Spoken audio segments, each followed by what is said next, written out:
Первый заявитель Руслан Зангиев из сельского поселения Нестеровское пожаловался на отсутствие лекарственного обеспечения. Он является инвалидом, входит в группу льготников, имеющих право на бесплатный пакет медикаментов. Махмуд Али Калиматов поручил Минздраву провести служебную проверку по данному вопросу.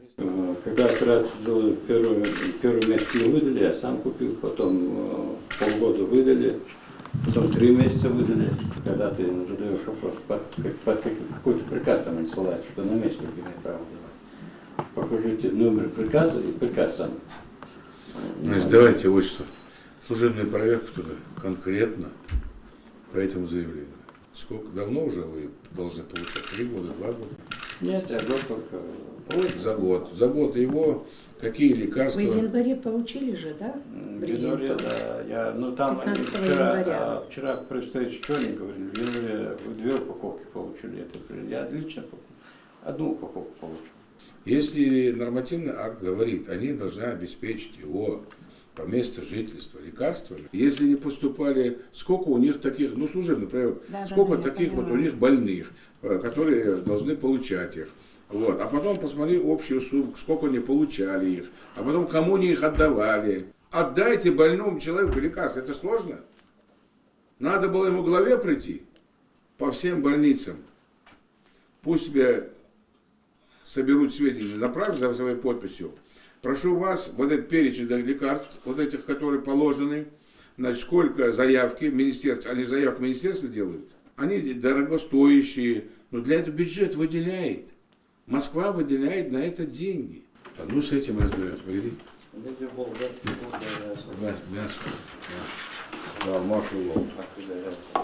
Также в ходе приема рассмотрен вопрос жительницы Назрани Хади Азиевой, матери погибшего участника СВО. Она проживает на 8-м этаже вместе с невесткой и 4 внуками. Заявительница подняла проблему неисправного состояния лифта в ее доме. По этой причине семья в течение нескольких лет сталкивается с ежедневными неудобствами. Махмуд Али Калиматов поручил администрации города в кратчайшие сроки отремонтировать и обеспечить запуск лифта.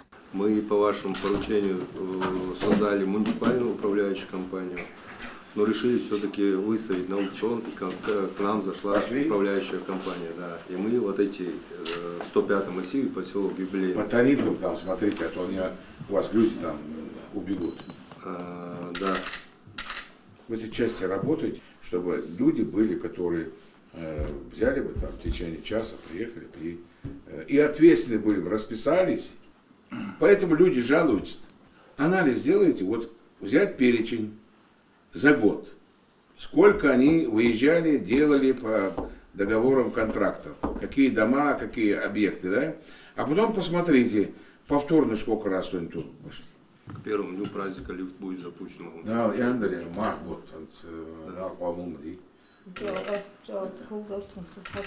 вообще дома такие есть, да? Там лифта нет.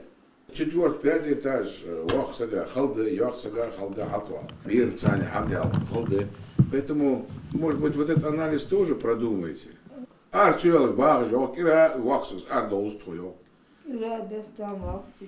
Ну вот, пожалуйста.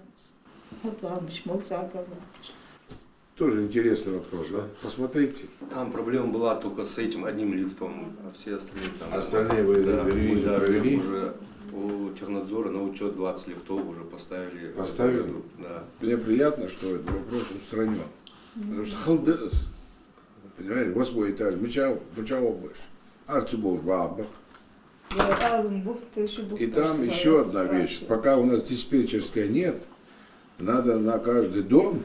Управление передали, да. Они уже будут заключать договора. Телефон должен быть где-то. Это у нас все есть. Мы есть, все да? развешиваем. На подъезде этот. Ход должен, телефон дошел. Мяч хало.